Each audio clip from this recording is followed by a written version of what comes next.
আসসালামু আলাইকুম ভিউয়ার্স, আশা করছি আপনারা সুস্থ আছেন। আলহামদুলিল্লাহ আমিও অনেক বেশি ভালো আছি। যে যেখান থেকে ভিডিওটি দেখছেন সবাইকে ওয়েলকাম জানাচ্ছি নতুন একটি পিসি বিল্ড ভিডিওতে। আমি মোহাম্মদ মেহেদি হাসান। এই পাশে আছে বাবা এবং এই পাশে আছে ছেলে, আর মাঝে আছে তাদের ডেস্কটপ পিসি, যেটার মূল্য প্রায় 1,35,000 টাকা। এবং 1,35,000 টাকার এই পিসির স্বপ্ন প্রায় ওনার 5 বছর ধরে ছিল। 5 বছর ধরে ওনার ড্রিম ছিল যে একটি ভালো মানের ডেস্কটপ পিসি ক্রয় করবে, আর ওনার বাবা সেটি অ্যাফোর্ড করেছে। ওনার বাবার মুখ থেকে আসলে অভিজ্ঞতাটি শুনতে চাই। আমি আসছি কিশোরগঞ্জ থেকে এবং এই সেটটা আমার অত্যন্ত পছন্দ এবং সুন্দর হয়েছে এবং ওনার আচার ব্যবহার আমার কাছে অত্যন্ত ভালো লেগেছে, যার কারণে আমার ছেলের জন্য ওইটা নিলাম। আমার ছেলে ওইটা অনেক কাজে ব্যবহার করবে এবং সে অনেক কিছু করবে এই জন্য। এবং আমি শুধু কিশোরগঞ্জ থেকে আসছি, আসার পরে প্রথম তার দোকানে ঢুকলাম এবং তার আচার ব্যবহার আমার অত্যন্ত ভালো লাগলো এবং সেটটা আমার পছন্দ হয়েছে, যার কারণে আমি নিলাম। আচ্ছা, আপনি কিন্তু প্রথমে যাচাই করতে চেয়েছিলেন, পরে যাচাই করলেন না? আমি যাচাই করলাম না, ওনার আচার ব্যবহার ভালো লাগছে, সেটটা আমার পছন্দ হয়েছে, যার কারণে আমি অন্য কোথাও যাই নাই। পাঁচটা তারেনে ঢুকলাম, প্রথমেই তারেনটি নিলাম। এখানে আর একটা বিষয় বলে নিই, যেমন দেখেন এখানে অনেকগুলো পার্টস আছে, পার্টসগুলো বক্সও রেখেছি। দেখা যায় যে অফিসিয়াল অরিজিনাল প্রোডাক্ট এবং আনঅফিসিয়াল কপি প্রোডাক্টের মধ্যে 7-8টা পার্টস, তো প্রাইস গ্যাপ প্রায় 2, 3, 5, 10 হাজার টাকা হয়ে যায়। আর আনঅফিসিয়াল বা যেগুলো আসলে রিফারবিশড ইউনিট, ওইগুলো যদি পিসিতে ঢুকে যায়, নতুনের সাথে পুরানো যদি একটি মিক্সার হয়ে যায়, ও পিসি ভালো পারফরমেন্স দেয় না। আর এগুলো প্রথমের দিকে বোঝা যায় না। একটা ইউজার প্রথমের দিকে সে অত কিছু বুঝতে পারে না, যখন সে আস্তে আস্তে কাজটি শিখতে চায় তখন সে বুঝতে পারে, হ্যাঁ আমার এই জায়গাতে আমার আনঅফিসিয়াল বা আমার কপি প্রোডাক্ট নেওয়ার কারণে আমার এই প্রবলেমটি হয়েছে। সে কিন্তু প্রথমে বুঝতে পারে না, যখন সে বুঝতে পারে তখন তার কিছু করার থাকে না। সো যারা এত এক্সপেন্সিভ প্রোডাক্ট ক্রয় করবে তারা কেন আনঅফিসিয়াল প্রোডাক্ট ক্রয় করবে? আর এই পাশে আছে ভাই, সো আপনার যে পিসিটি বিল্ড করলেন, আপনি আপনার এক্সপিরিয়েন্সটি যদি আমার দর্শকদের উদ্দেশ্যে বলেন।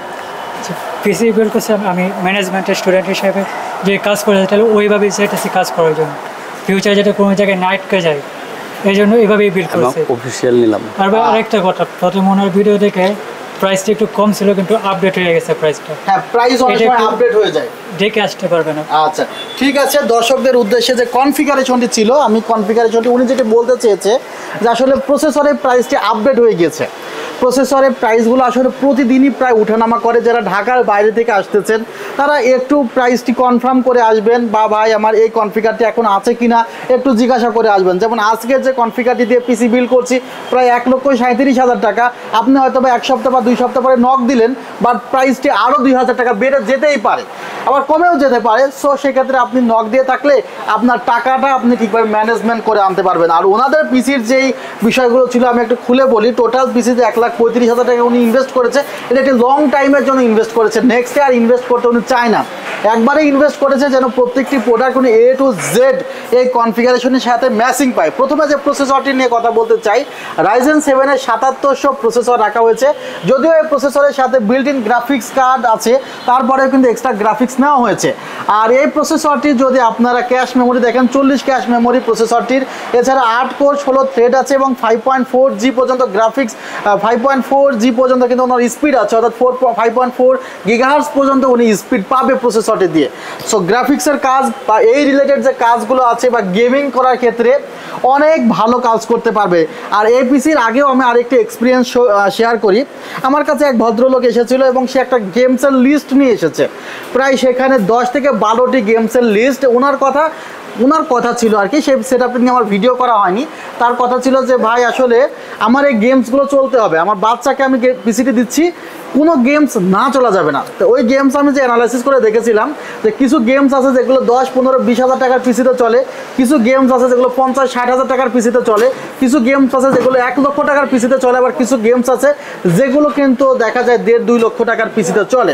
তো সেই সময় ওনাকে আমি যে গ্রাফিক্স কার্ডটি দিয়েছিলাম, সেই গ্রাফিক্স কার্ডটি ছিল RTX 3060। এই গ্রাফিক্স কার্ডটি মূলত 12 GB একটি গ্রাফিক্স কার্ড, অফিসিয়াল একটি গ্রাফিক্স কার্ড। গ্রাফিক্স কার্ডটির প্রাইস অ্যারাউন্ড 38,600 টাকা রাখা হয়েছে এই কনফিগারেশনে। এই গ্রাফিক্স কার্ডটি কিন্তু দারুণ গ্রাফিক্স কার্ড, যেটা দিয়ে কিন্তু আপনি ম্যাক্সিমাম গেমসগুলো খেলতে পারবেন, খুব ভালো মতোই খেলতে পারবেন। এছাড়া যদি আপনি ভিডিও এডিটিংয়ের কাজ করেন, আলট্রা সেটিংয়ে ভিডিও এডিটিংয়ের কাজগুলো কিন্তু আপনি করতে পারবেন। 8K রেজুলেশন বা 4K রেজুলেশনে কিন্তু কোনো বাধাপ্রাপ্ত হবেন না। একই সাথে অনেকগুলো ট্যাব ওপেন করেও কিন্তু কাজ করতে পারবেন, অর্থাৎ মাল্টিটাস্কিংয়ের জন্য কিন্তু দারুণ একটি পিসি হয়েছে এই গ্রাফিক্স কার্ডটি এই সেটআপে ইউজ করার কারণে। যেহেতু এই ধরনের গ্রাফিক্স কার্ড ইউজ করা হয়েছে, সেখানে কিন্তু পাওয়ার সাপ্লাইটি অনেক জরুরি ছিল। পাওয়ার সাপ্লাইটি কিন্তু CSK 80+ ব্রঞ্জ সার্টিফাইডেড একটি পাওয়ার সাপ্লাই রাখা হয়েছে, যেটা 550 ওয়াট। এখানে কিন্তু 5 বছরের রিপ্লেসমেন্ট ওয়ারেন্টি আছে। আর আপনারা জেনে খুশি হবেন, এই পাওয়ার সাপ্লাইগুলো বার্ন ওয়ারেন্টি আছে, অর্থাৎ পুড়ে গেলেও এই পাওয়ার সাপ্লাইটি কিন্তু ইনস্ট্যান্ট রিপ্লেস করে দেয়। এখানে যে মাদারবোর্ডটি রেখেছি, কারণ ভালো গ্রাফিক্স কার্ড ইউজ করলে এখানে তো আমি এন্ট্রি লেভেলের কোনো মাদারবোর্ড ইউজ করতে পারতাম না, ভালো একটি মাদারবোর্ড লাগবে। MSI এর এটিও একটি অফিসিয়াল মাদারবোর্ড, আপনারা আইকনটি দেখে নেবেন। আরেকটি বিষয় বিবেচনা করবেন যে এখানে যে সিরিয়াল নাম্বারটি আছে, মাদারবোর্ডে যদি সেম সিরিয়াল নাম্বার না থাকে তাহলে কোনো ঝামেলা আছে, কারণ অনেকে হয়তো বা অফিসিয়াল বক্সের মধ্যে আনঅফিসিয়াল মাদারবোর্ড ঢুকিয়ে বিক্রয় করতে পারে।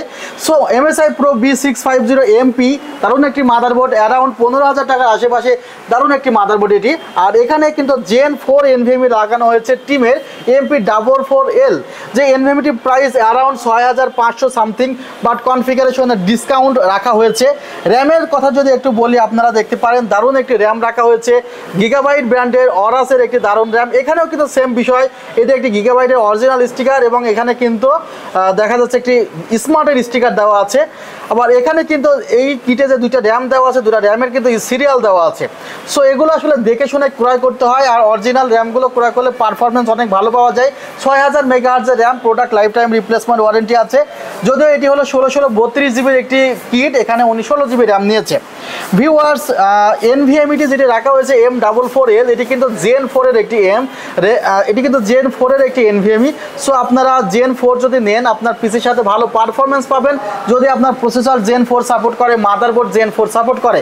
NVMe-তে কিন্তু 5 বছরের রিপ্লেসমেন্ট ওয়ারেন্টি, পাওয়ার সাপ্লাইও কিন্তু 5 বছরের রিপ্লেসমেন্ট ওয়ারেন্টি আছে, মাদারবোর্ডে 3 বছরের রিপ্লেসমেন্ট ওয়ারেন্টি আছে। ভিউয়ার্স, মনিটরটি কিন্তু আসলে আপনারা যারা প্রফেশনাল কাজ করবেন, লং টাইম মনিটরের সামনে থাকবেন, অনেকে একটি কথা বলে যে ভাই আসলে চোখের সমস্যা বা লং টাইম কাজ করব, সেজন্য একটি ভালো মনিটর সাজেস্ট করেন। আপনারা যারা ভালো মনিটর চাচ্ছেন, তারা LG-র এই মনিটরটি 24 ইঞ্চির মধ্যে নিতে পারেন। এই মনিটরগুলো মূলত যারা ভিডিও এডিটিংয়ের কাজগুলো করে তাদের জন্য কিন্তু দারুণ একটি মনিটর। এবং LG-র এই মনিটরটির মডেলটি হলো 24GN60R-B, এটি হলো একটা 144 হার্জের একটি মনিটর এবং 1 মিলিসেকেন্ড রেসপন্স টাইমের একটি মনিটর। LG-র কিন্তু যে ছোট মনিটরগুলো আছে 22 ইঞ্চি, সেখানে কিন্তু তারা এখনও 75 হার্জ প্রোভাইড করছে।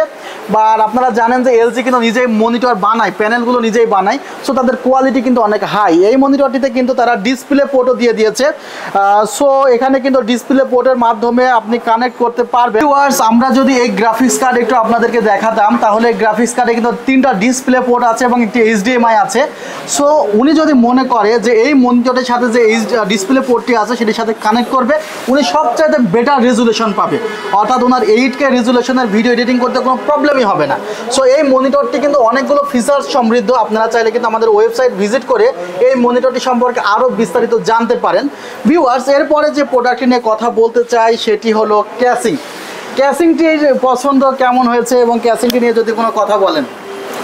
কেসিংটা প্রথমে চাইছিলাম 3-4 হাজারের মধ্যে নেওয়ার জন্য, কিন্তু ওনার একটা ভিডিওর মধ্যে দেখছিলাম কেসিংটা ভালো লাগছিল, RGB প্যাড এগুলো অনেক ভালো লাগছে, এই জন্য এটা নিচ্ছি শেষ পর্যন্ত। আর এই ক্যাসিংয়ের ফ্যানের কোয়ালিটি কিন্তু আলাদা। আপনার 3-4 হাজার টাকার ক্যাসিংয়ের যে ফ্যানগুলো ব্যবহার করা হয়, আর এখানে যে ফ্যানগুলো ব্যবহার করা হয়েছে, এখানে পার ক্যাসিংয়ের পার ফ্যানের প্রাইসই 1500 টাকা করে, আর ওইগুলো ফ্যানের প্রাইস 300 থেকে 400 টাকা। দুইটার কোয়ালিটি কিন্তু সেম না।